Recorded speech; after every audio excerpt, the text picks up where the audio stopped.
नमस्कार सभी को।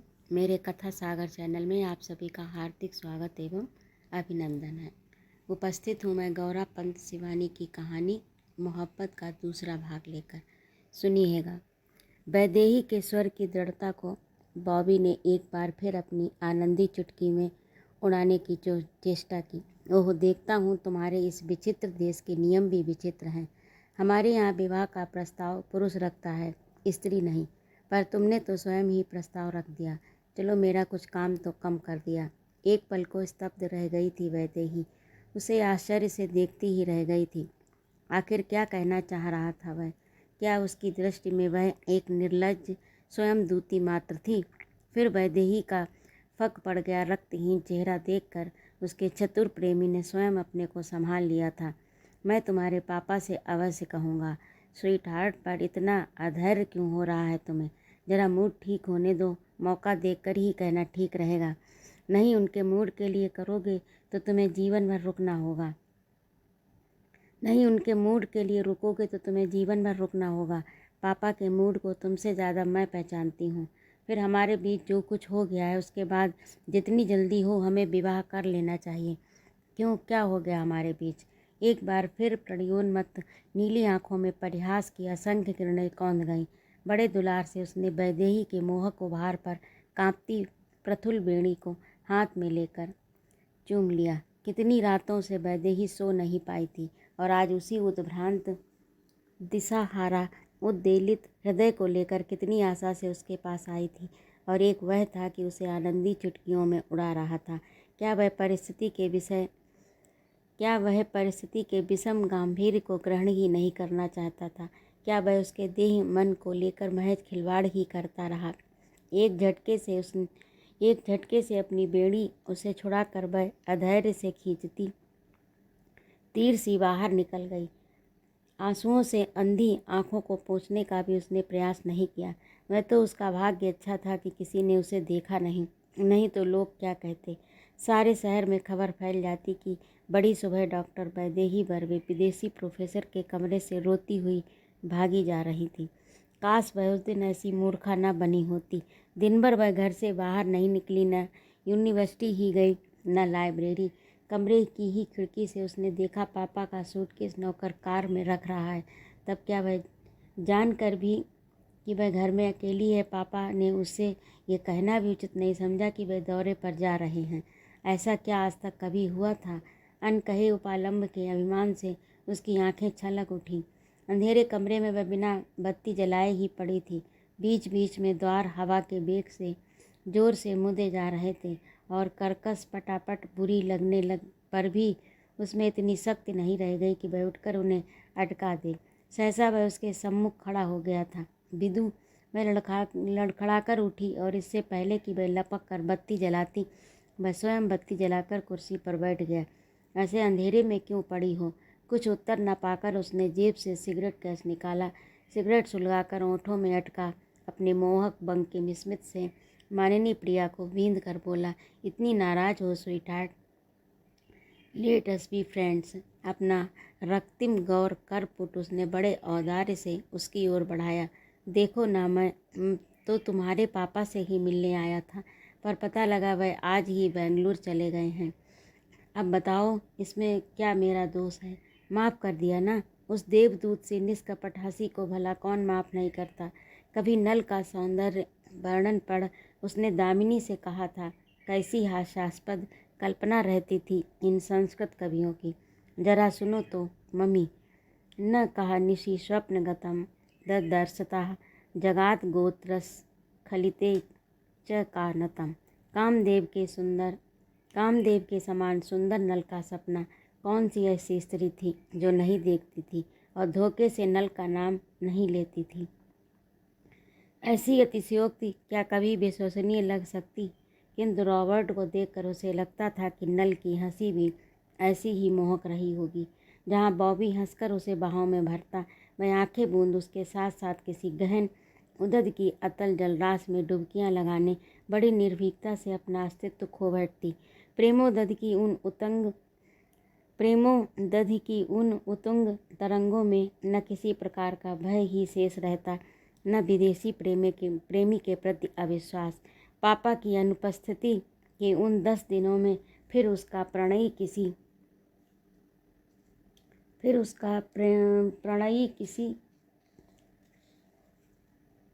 परी कथा का सा राजपुत्र बन अपने हवाई प्रणयास्त्र पर उसे बिठा जिस निस्सीम गगन के शून्य में विलीन हो गया था, वहाँ न विवेक था, न लज्जा, न समाज का भय। घर के नौकर चाकर, विभाग के सहकर्मी उसे घूर घूर कर देखने लगे थे।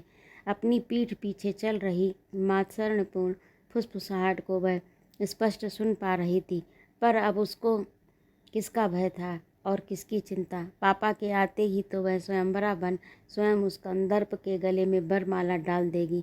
सहसा बिना किसी सूचना के पापा आ गए थे। निर्लज्ज दुस्साहसी प्रेमी की बाहों में वह अपने कमरे में अचेत पड़ी सो रही थी। वह नित्य आधी रात को जंगली बिल्ले की भांति आता मखमली पंजे रखता, पिछवाड़े के द्वार से आता और पाँव फटते ही खिड़की से कूदकर हवा हो जाता। बरसाती में खड़ी कार को देखकर भी अनदेखा कर वह खिड़की से कूदा ही था कि देखा डॉक्टर बर्वे अपनी खिड़की पर खड़े उसे एकटक देख रहे हैं। पर बॉबी का चमड़ा भी तो गैंडे का चमड़ा था, और कोई होता तो वही थरथराने लगता। पर उस बेहया ने वहीं हाथ हिलाकर गृह स्वामी की अभ्यर्थना की और सीना तान कर ऐसे झूमता निकल गया जैसे घर का दामाद हो। नींद में बेहोश पड़ी वैदेही को कुछ भी पता नहीं था। सुबह उठी तो वीर सिंह चाय की ट्रे ले आया। बरसों पुराना नौकर था, इसी ग्रह में उसकी जवानी बीत गई। पिता पुत्री के बीच का वैमनस्य वह जान गया था। इधर साहब की अनुपस्थिति में हो रहे बेबी के अमर्यादाशील आचरण को भी बराबर देख रहा था। बेबी, उसने गंभीर स्वर में कहा, साहब आ गए हैं। साहब के आने की सूचना देने का उसका स्वर बहुत सुविधा का नहीं है, वह वैदेही समझ गई। कब आए पापा? वह हड़बड़ाकर उठ बैठी। बहुत सुबह, यही कोई 4 बजे होंगे। फिर उसने तीक्ष्ण दृष्टि से उसे देखा। वह अनकही दृष्टि उससे बहुत कुछ कह गई।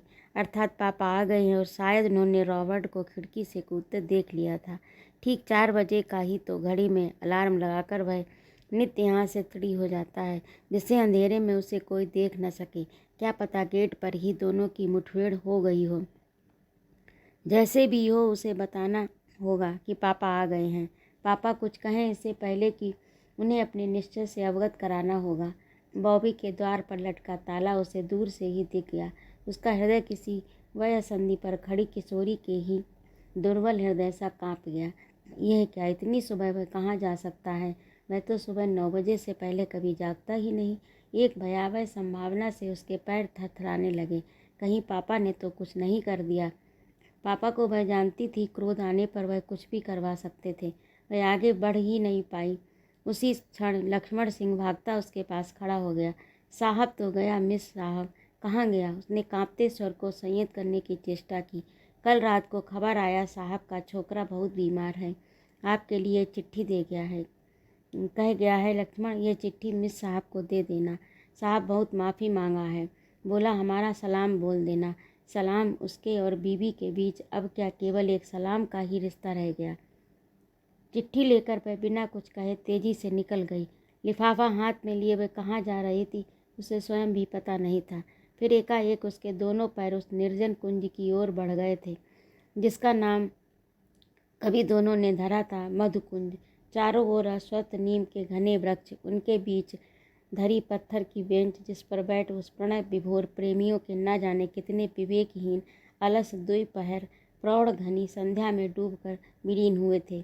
यही 2 दिन पहले बॉबी ने अपना प्रिय गाना सुना था, हूँ तो थई ऐना प्रेम या घेली बाँस लड़ी बाजी रे। मैं उसके प्रेम में पागल हो गई हूँ। बंसी फिर बज गई। आसपास अभी भी उसके निरंतर धूम्रपान के स्मृति चिन्ह, सिगरेट के छत बिछत नन्हे नन्हे टुकड़े पड़े थे। उसने लिफाफा खोला। बिदु, मेरे पास आज कुछ भी कहने को नहीं है। इतना तुम्हें विश्वास दिलाता हूँ कि मैं पराजित होकर कायर बनकर नहीं भाग रहा हूँ। भाग रहा है स्वयं विधाता, मेरा प्रारब्ध। सोचा था कल तुमसे सब कह दूँगा। क्यों मैं तुमसे चटपट विवाह नहीं कर पा रहा हूँ? मेरी व्यवस्था क्या है? तुम्हारा उदार निष्कपट मन सब कुछ सुनकर निश्चय ही मुझे क्षमा कर देता, किंतु आज मैं अपराधी बन जिस कटघरे में खड़ा हूँ वहाँ से कुछ भी कहूँगा तो न तुम मुझे क्षमा कर पाओगी, न न न ही न्यायप्रिय विधाता। कल रात ही फिलिस का फ़ोन आया। मेरा एकमात्र पुत्र टिकी सख्त बीमार है, उसे ल्यूकेमिया हो गया है। फिलिस मेरी पत्नी है। यहीं पर एक अविश्वसनीय सत्य और जोड़ दूँ, न जाने संसार के किसी अन्य पुरुष को भी इस सत्य ने डसा है या नहीं, किंतु मैं तुमसे एकदम सत्य कहता हूँ कि विदु पुरुष कभी कभी दो नारियों से भी समान रूप से प्रेम कर सकता है। तुम आज मुझे जितनी प्रिय हो उठी हो, उतनी ही प्रिय मुझे फिलिस भी है। हम दोनों बचपन से ही सहपाठी रहे। 8 वर्षों के वैवाहिक जीवन में हमें कभी खटपट नहीं हुई। ऐसी बात नहीं, एक बार तो वह मेरे बेटे का हाथ पकड़कर अपनी माँ के पास चली गई थी और पूरे 3 महीने वहीं रही। मैंने उस पर हाथ भी उठाया है। उसका अहिष्ण स्वभाव, अत्यधिक श्रृंगार प्रियता, पुरुषों की मजलिस के प्रति लगाव मैं कभी ग्रहण नहीं कर पाया, किंतु मैं जानता हूँ वह मुझे बेहद प्यार करती है। फिर भी मैंने अपना निश्चय ले लिया था, क्योंकि एक फैसला तो मुझे ही करना था। 2 नारियों को मैं कब तक ऐसे छल सकता था। मैंने सोच लिया था कि फिलिस को सब कुछ लिखकर बता दूंगा और तलाक की याचना करूंगा। मैं तुम्हें रक्षिता बनकर कभी नहीं रख सकता, ये मैं तुम्हारे आत्माभिमानी स्वभाव को परखते ही जान चुका था। किंतु फिलिस के भी किस दोष को लेकर मैं तलाक मांगूं, और फिर हमारा बेटा, वह तो मिलने पर मुझे एक पल भी नहीं छोड़ सकता। रात रात भर के तर्क वितर्क के बाद मैं अपना निर्णय ले चुका हूँ। अपने अंतर की तुला पर मैं कई बार तुम दोनों को रखकर तौल चुका हूँ। बार बार तुम्हारा ही पलड़ा भारी निकल रहा है। मैं उसे पत्र लिखने बैठा ही था कि उसका फ़ोन आ गया। मेरा कर्तव्य बोध मुझे धिक्कार उठा। छी छी, तेरा बेटा मृत्युशैया पर है। फिलिस अकेली एक अस्पताल से दूसरे अस्पताल में भाग रही है, और तू यहाँ प्रेमोदधि में रस की निर्लज्ज डुबकियाँ लगा रहा है। तुमसे ये सब कहकर मेरा चित्त फूल सा हल्का हो गया। जानता हूँ मेरे इस अपराध को संसार की कोई भी नारी क्षमा नहीं कर सकती। मुझ जैसे प्रवंचक को तो जघन्य अपराधी की भांति तत्काल प्राणदंड दिया जाना चाहिए, जिसे अदालत जमानत भी नहीं बख्शती। विदु, तुम्हारे देश के आईन कानून के क्या नियम है मैं नहीं जानता, किंतु हमारे देश का हत्यारा भी अपना जघन्य अपराध स्वीकार कर लेता है तो उसके दंड को न्यायालय स्वयं कम कर देता है। रॉबर्ट फास्ट हम दोनों का ही प्रिय कवि है। उस रात गरजते समुद्र तट पर बैठकर तुमने कितनी बार ये पंक्तियाँ मुझसे सुनी थी।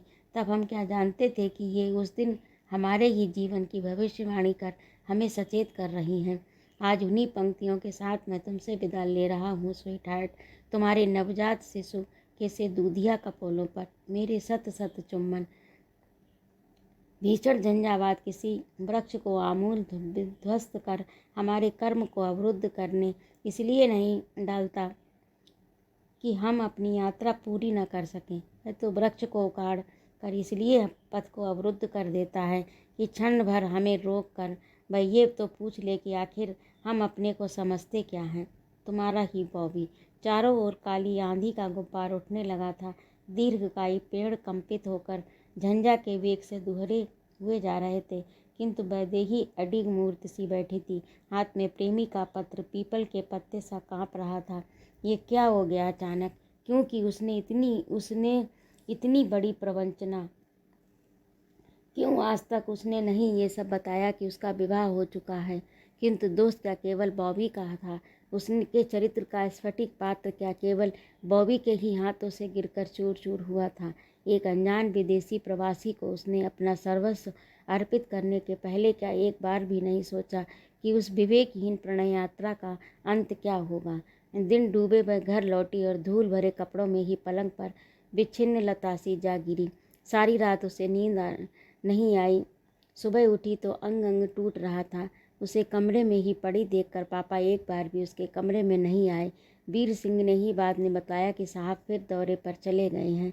अपनी उस जनशून्य प्रासोदपम कोठी में वह सारी रात विक्षिप्त सी एक कमरे से दूसरे कमरे में घूमती रही।